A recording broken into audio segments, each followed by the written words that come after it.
Here's a question most fans never actually ask. When you put on your club's shirt, whose money are you actually wearing? Not sponsorship money, ownership money. The people who legally control the thing you've organized a piece of your identity around. For most of football's history, that question barely mattered. Clubs were owned by local businessmen, sometimes by their own supporters, occasionally by a wealthy eccentric who wanted a toy. That era is mostly over. What's replaced it is a lot stranger, a lot more global, and in several cases, a lot more deliberate than most fans realize. Let's start with the clearest example.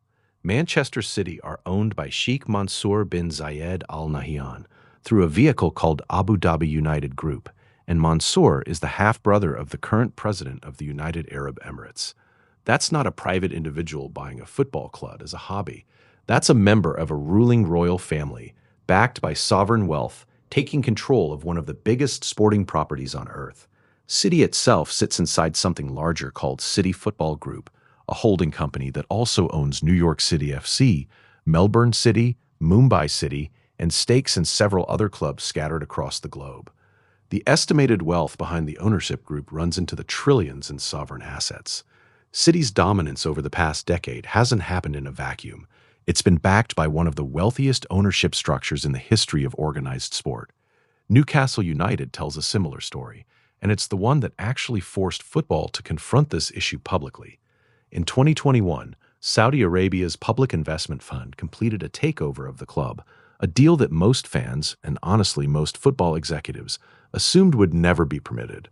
The Premier League had to satisfy itself that the Saudi state and PIF were legally separate entities before waving the deal through, a distinction that plenty of critics found difficult to take entirely seriously.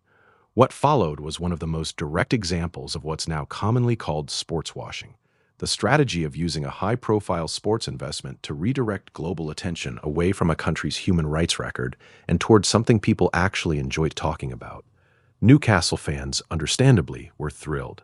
Their club had been starved of investment for years under its previous ownership, and suddenly there was real money behind it.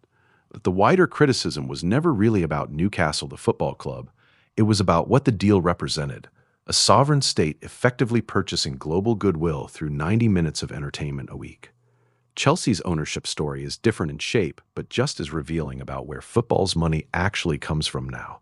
For 19 years, Chelsea belonged to Roman Abramovich, a Russian billionaire whose fortune and political connections eventually became impossible for the British government to ignore. When sanctions were imposed on him following Russia's invasion of Ukraine in 2022, Abramovich was forced into a sale, and the club's operating license came within weeks of expiring entirely before a new owner was found. That owner turned out to be a consortium led by American businessman Todd Boehly, backed primarily by a California private equity firm called Clearlake Capital, in a deal worth over £4 billion, the most expensive takeover in the history of sport at that point. The structure is genuinely complicated. Clearlake holds the majority stake, more than 60%, while Boehly and two other investors split the remainder. But the original agreement gave Boehly the chairmanship first, with an arrangement to rotate that position to Clearlake's leadership in 2027.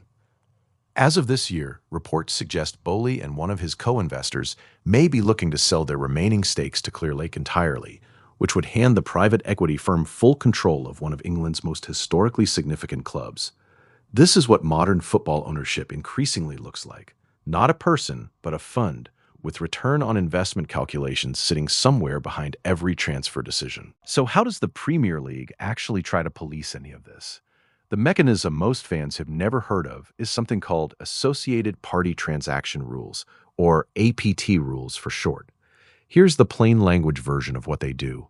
If a club strikes a commercial deal, a sponsorship, a naming rights agreement, anything involving money, with a party connected to its own ownership group, that deal has to be assessed by the Premier League to make sure it reflects genuine fair market value.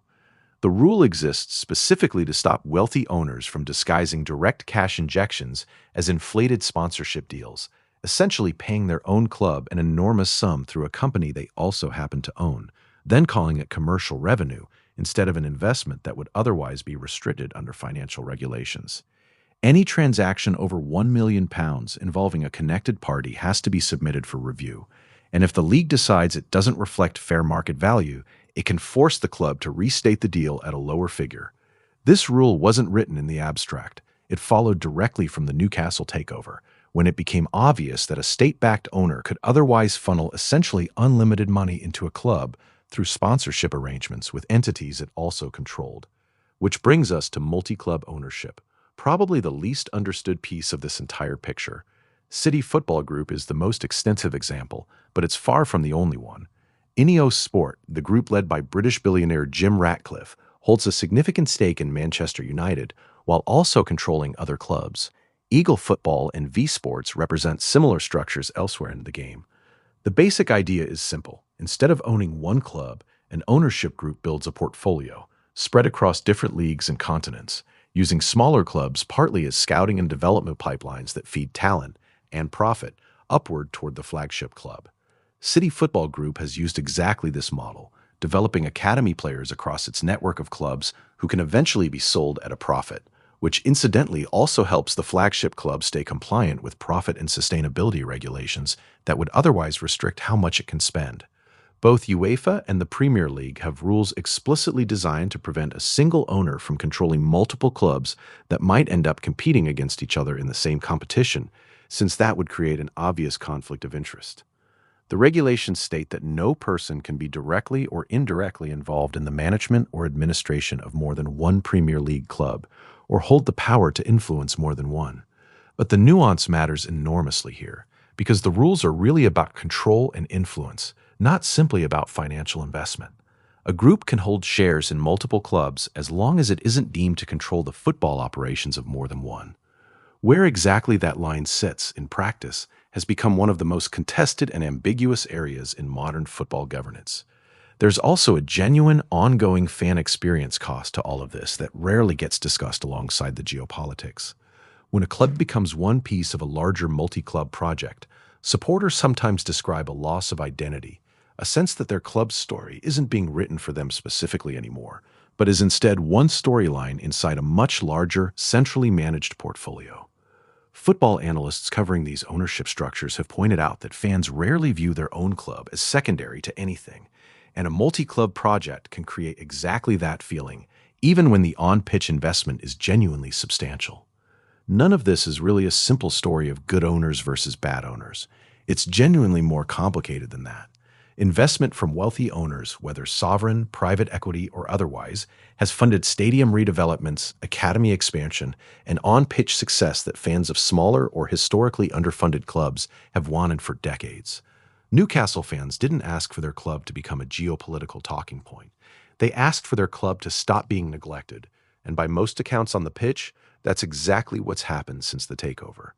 But that doesn't erase the wider question either. When a state with a well-documented human rights record buys one of England's oldest football institutions, the criticism directed at that deal isn't really about the club's supporters at all. It's about what allowing that kind of purchase says about what football, as an institution, is willing to sell. So the next time you watch a match, it's worth genuinely asking who's actually paying for what you're seeing. Is it a fund calculating a return on investment years down the line?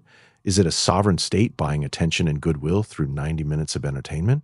Is it a private equity firm treating a century-old football club the same way it would treat any other asset in its portfolio? The shirt on the pitch looks the same regardless. The badge means the same thing to the fans in the stands. But the money underneath all of it increasingly comes from places and for reasons that have very little to do with football at all.